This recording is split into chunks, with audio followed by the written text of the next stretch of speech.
Well, hello, boys and girls. Welcome to Beer O'Clock in the Morning on a Sunday. And I'm doing the top 10 coaches in the NHL.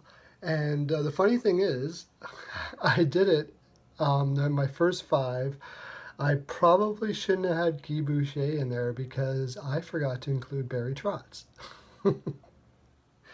Oops. So instead, I have Barry Trotz in a tie, and you'll see that as we go. Because I can just make my own rules. This is a good thing about doing videos that nobody watches. You don't have to really have rules or good lighting or equipment or look be good looking or have talent. You just kind of make things up as you go along. Yeah.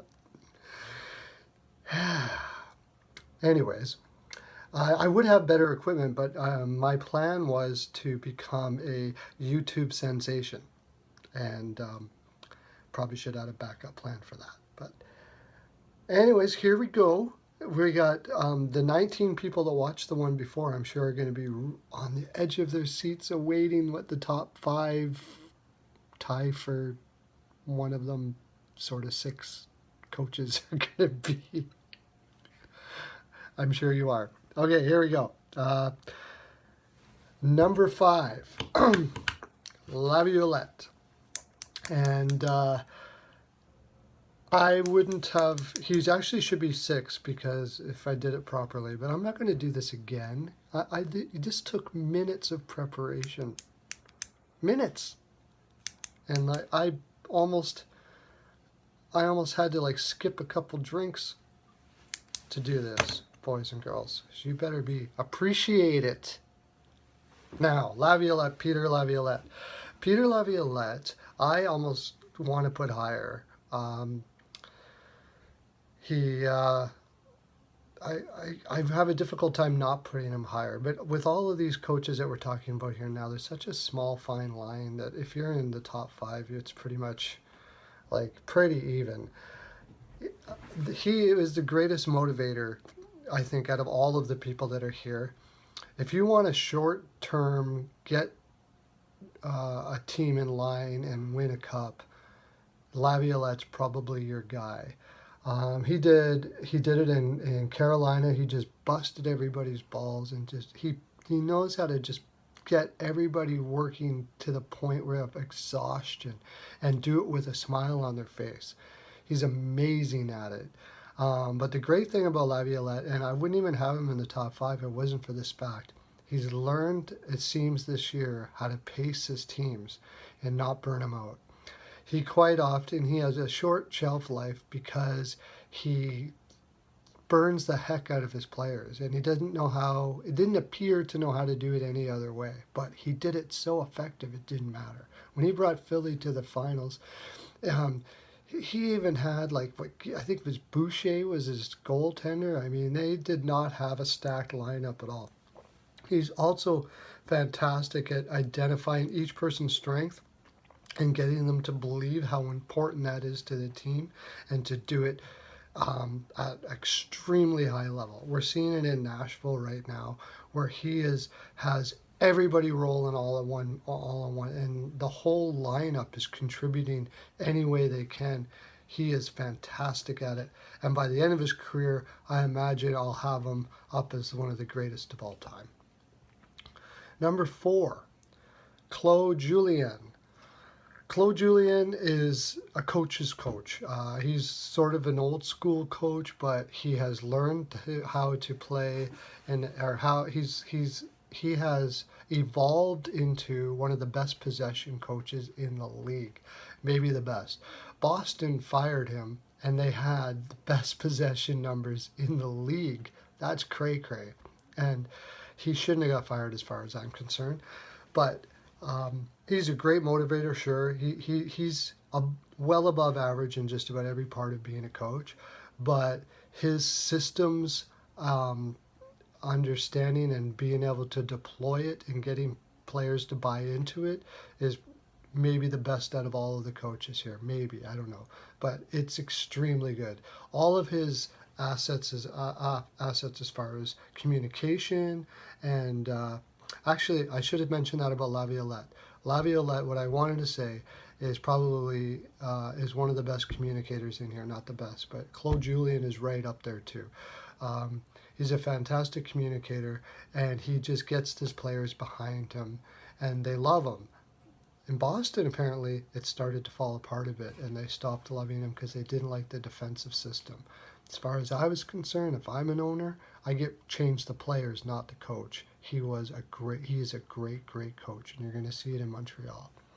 Number 3, Joel Quenneville. By the way, Claude Julien's played 1,000, has been in part of 1,021 games, and has 444 wins. Quenneville has 1,563 games he coached, and 851 wins, which is phenomenal. But Joel Quenneville is a tactician, and he's a perfectionist.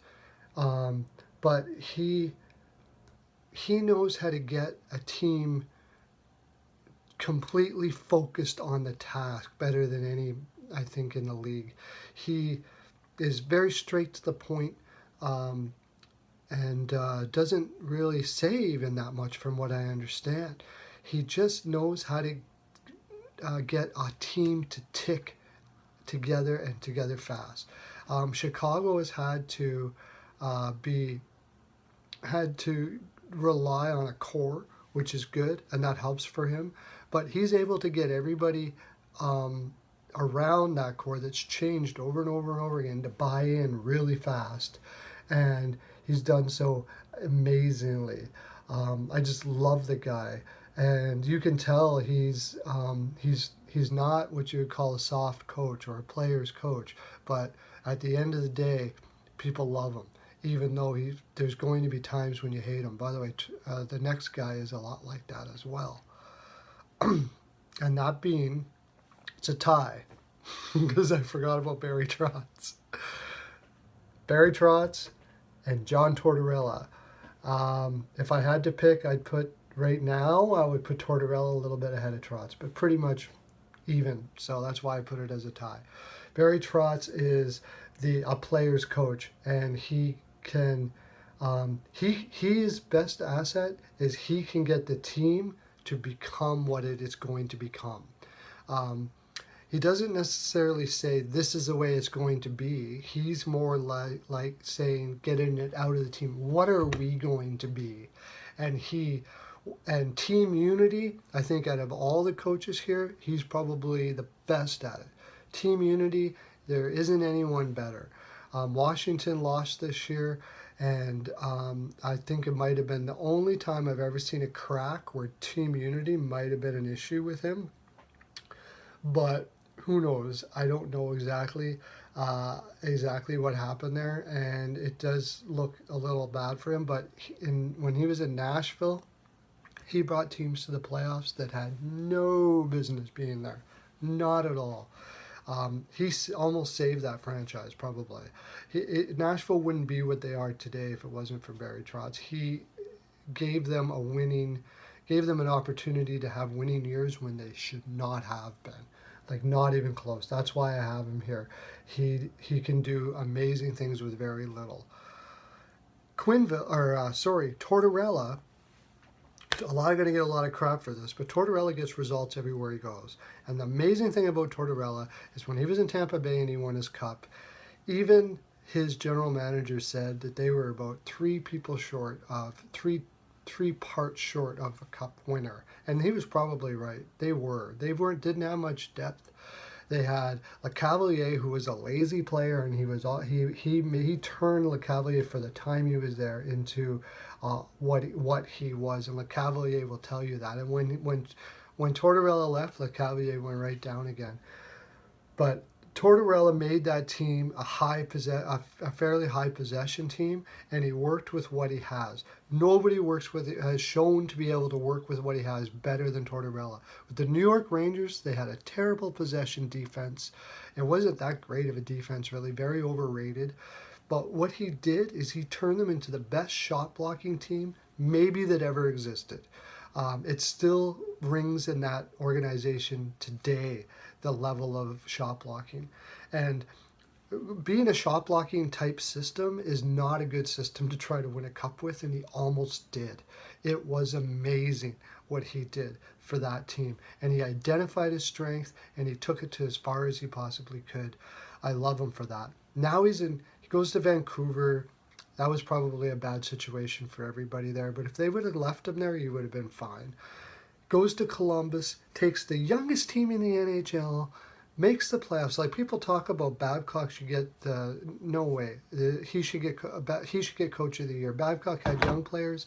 Tortorella had the youngest players, and he turned like a guy like Jackman into a high possession player who was a horrible possession player, and the team became a high possession team. So he changed his coaching system to work with what he had, and he turned that team into an unbelievable team.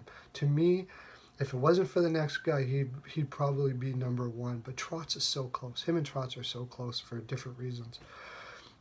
Mike Babcock, of course, is your number one. Who else is it going to be? And I'm running long here, but communicator.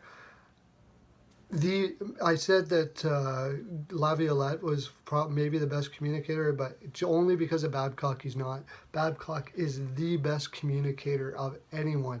He is incredible, not just with his teammates, but with the media, with anybody he talks to. All of his words have a purpose, and all of his words are calculated, but it seems like he does it effortlessly. He is an unbelievable motivator, an unbelievable strategist, unbelievable in everything. He is like the Wayne Gretzky of coaching of our generation. He's the Bowman of our generation. He's phenomenal, and I just love watching him do what he does, even though I'm not a huge Leafs fan. But because of him and the way they're building that team, they probably got 2 or 3 cups in the next 7 years. It's going to be something to watch. Anyways, boys and girls, that's my top. If you want to see the bottom 5, check it out on my NHL Pearls of Wisdom. And also I have a Should Julian Have Got Fired video there. I have a Sidney Crosby one I just did. I did one about Kovalchuk. Go check them all out. Press the like button and subscribe, boys and girls. And this Pearls of NHL Wisdom can fall on your lap almost every day. I don't do it daily because I have nothing to do, but I'm just lazy. And of course, you want to stay well lubed. Jaime's Body Lube, it's the best. There, I said it. Have a great day, everyone. Lots of love to you.